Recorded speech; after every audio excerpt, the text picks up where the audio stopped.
All right, what's going on, my friends? Today's video is going to be about the mindset and the frequency of winners. Now, a winner is someone who gets things done that they desire to have. They receive what they desire to have. They set a goal and they achieve it.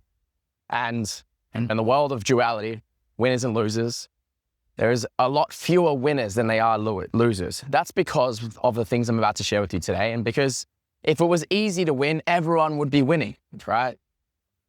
And the only difference between winners and losers is a frequency, it's a vibration. And after coaching over 2,000 people at this point in my journey, I've just noticed similarities between the guys I work with who are making millions of dollars in their business and success seems effortless to them, and the guys who are struggling, to make money and can't seem to be consistent in how they show up. Now, it's twofold, right? There's a mindset that's going on back here in people who are successful. And it's a mindset that I'm constantly trying to step into in my own life, be in health and business and relationships and finances. And then there's also a frequency that comes along with that, this magnetizing quality that often rich people or successful athletes or celebrities have. They've owned a level of internal greatness that is felt. And that's the reason why successful people often become more successful, because there's a compounding effect. Once you've embodied that frequency, you start to walk around knowing what you're capable of. So the challenge is, as you're coming up, or how do you maintain that? Or if you're trying to step into that, how do you start to acclimate to this new level if you're looking to achieve success in your life? Success could be the relationship. It could be deepening your relationship. It could be starting a business, expanding your business. Whatever it might be, just put it into context of your situation right now and then take on board what I'm about to share here. Now, this comes back off the experience that I've taken from traveling the world, scaling my coaching business to 6 figures plus, being in a 10-year relationship with my girlfriend, Amanda, that just seems to keep getting better every single day, and living and having some of the best people in my life that I do business with. And I believe that I've attracted that, or I know that I've attracted that because of the shift in beliefs that perpetuated or allowed a shift in frequency over a period of time. Now, the first shift in belief that I had to take on board when I was shifting out of my corporate job. Now, I worked as an accountant for 2 years in Australia at Deloitte, and I did not feel successful at that time, even though on paper I had what you could call was traditional success, a great job, a career path, making good money, but it wasn't successful because I wasn't feeling confident in what I was doing. I wasn't feeling like I was owning the life that I was here to live. So you could say there's a frequency around that. Are you actually on track, or are you actually pursuing your highest calling in life right now, in this moment, in this day, moment to moment, on a micro level? What are the things that you're doing? Like rank them out of 10, the little things. And you're going to start to get a bit of an understanding of like, how true are you to yourself? Because that frequency is what's determining success. It's the conviction that you have in what you're doing, which comes back down to the truth that you're embodying, the trust that you have in your own ability to say something and achieve something. Now that comes back down to, again, what you choose, the beliefs you choose to uphold. Now, one of the beliefs that I see many successful people have that a lot of the people that aren't successful or fail or don't have is when times get tough, when you're being challenged, when you're being stretched, and when you think, fuck, I don't know if I can do this. I don't know if this is it, or maybe I need to go back to my safe zone because things are getting a little bit overwhelming right now. Successful people have a belief that the stretch, the tension, the edge, the uncomfortability is where the growth is. They have that belief. It's programmed into them. They don't even have to think about it. They know it. When I'm at the edge, when I'm in the tension, when I'm about to give up, that's the growth. That's the time for me to lean in. That's the time for me to go even harder. And I notice this from the people that I coach. When I stretch them, I put them under the test, under the pump, the guys who want it, they show up, they keep showing up, they keep taking action, even when they doubt themselves. And the ones who don't, they just, man, I don't know if this is for me. I don't know if this is the right path for me. I might have to just go back to my comfort bubble, whatever that looks like. So observe that in yourself.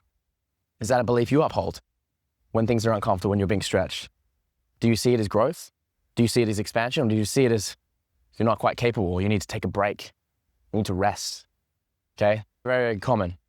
And the more you start to see yourself as someone who's capable of handling tension, right? Your nervous system's capacity starts to expand. You can hold more energy, less things overwhelm you. You get stressed less. It takes more to stress you, right? Your tolerance to stress goes up. And if you think back to like professional athletes or someone who's playing on a large scale, your tolerance to stress has to go to a certain level where you could handle a certain amount of pressure because you're no longer affected. You're no longer affected by the external result. You're no longer affected by the outcome because you know deep down who you are. And when you know deep down who you're just playing, and this is another shift in belief, my friend. Successful people know on a deep core internal level who they are. And they don't need validation from something outside of them. They don't need to be told that they're good enough. They don't need to be praised, although that stuff's nice. They've developed the ability to validate themselves. They've developed the ability to know their worth. And it's a whole different ballgame when you're going out into the field, you're going onto the sales meeting, or maybe you're going onto the stage, when you don't need anyone's validation, when you don't care what people think about you. That's an undeniable frequency when someone has that, when someone embodies that in their art or their craft or their sport. What we see in those people is the ability to get creative and play and express that is different to everyone else, that is unique. And how do you get to that place? Well, some people were blessed with dads or moms which gave them the unconditional love that reinforced their gifts and reinforced their expression, but a lot of people didn't have that. So some people had to work hard to refine or build that mindset, to build and sculpt their internal heart set, to understand or connect so deeply with themselves that they know how to regulate. They know how to transcend the fear that often comes up when you don't have a good game or when you don't get the deal closed, because that's an inevitable part of the come up is the failures. So it's actually the same thing with the stretch that I said before, the new edge that you stretch into. It's actually how you respond to the failures too. Successful people know that failures are the time to go deeper, to connect deeper, to remember that none of it actually matters, to let go of the pressure that they put on themselves. See, so much of optimal performance is around letting go of pressure. There can be immense amount of external pressure, but if you don't have any internal pressure, you're free. So it's all an internal game at the end of the day. And the internal pressure will come down to the unconscious thoughts and conditionings and stories that you tell yourself about why you need to perform in a certain way, or the impact or the risks of not performing in a certain way. And if you can start to reframe those stories and see every performance, just the opportunity to play. Now, play is the main reason why we get into business, why we get into sport, why we are playing music and art, and also in a relationship. We're just playing with the possibilities of interacting with another human being and just see what gets birthed from that. The moment you need something from your sport or your art or your business or your relationship, the moment you need something from it, you are attached to it. And therefore you're not operating from the frequency of success. You're operating from the frequency of doubt and lack. And this happens on a subconscious level. I remember growing up for me playing semi-professional soccer back in Australia. I could feel my dad's pressure. And as a result, started to put a lot of pressure on myself. I could feel the pressure from my teammates. And then I could feel the pressure from wanting to be liked by my teammates. And I would associate my likability with my performance on the field and the lovability from my dad. So you can imagine how much pressure I'm putting myself on the game when I'm going out. I'm only playing in front of 500,000 people, not even. I'm like, fucking, I'm trying to get the perfect routine. I'm trying to prep perfectly for the game. I'm trying to get all my pre-game rituals perfect, because I didn't like the idea of failing or playing bad. I was attached to playing good. I needed to play good.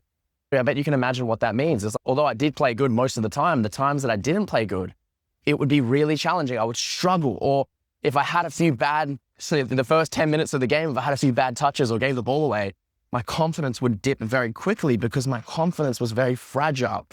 My confidence was based on external things, external performance.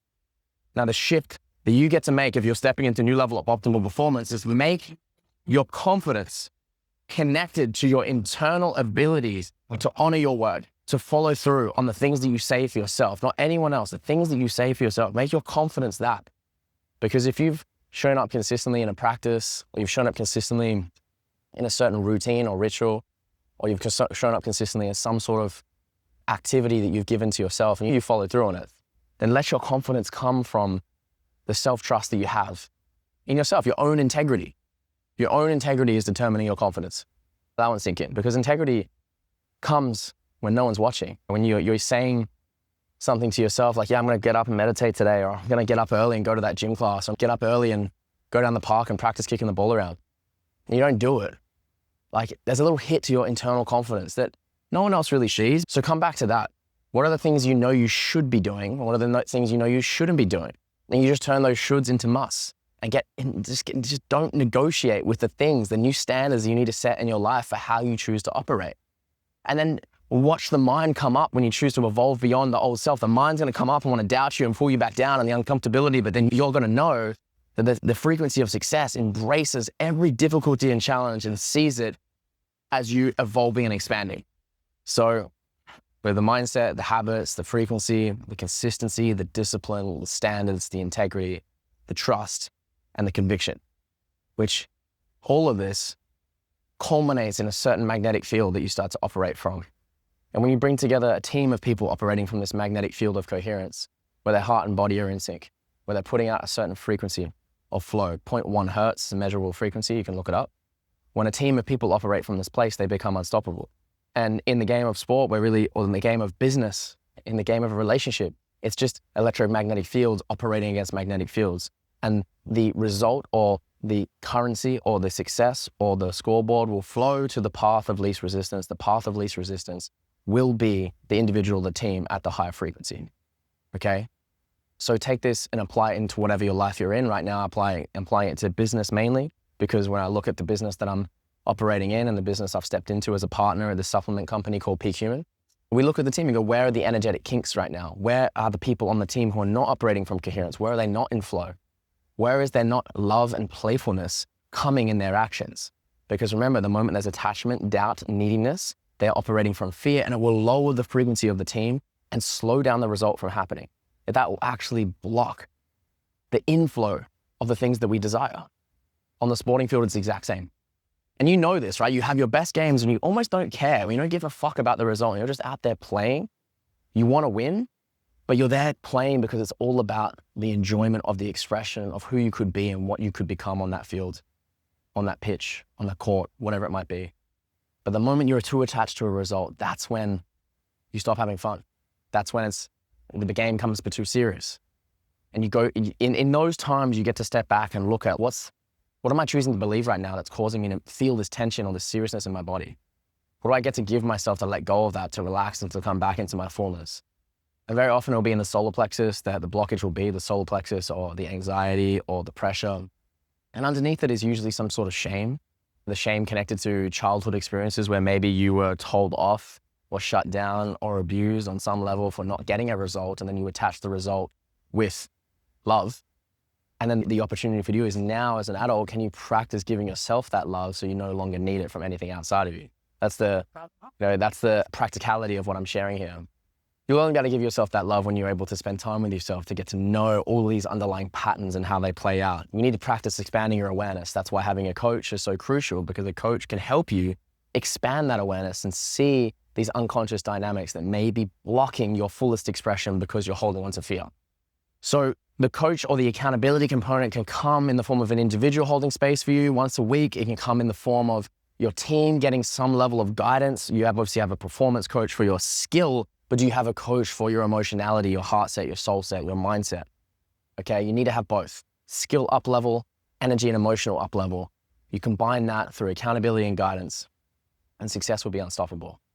If you're looking for some level of coaching support like that, on that level, just click the link in the description of this video and you can look at the men's group and the one-to-one coaching that I offer. It doesn't have to be with me, it could be with anyone. But I'm saying if you want to go to this next level, get some level of accountability where you're guided and someone is shining the light on the things you can't see. So hope you got some value from the video today, my friend. I look forward to seeing you in the next one. And get out there and be consistent. And success will be inevitable. Let's get it.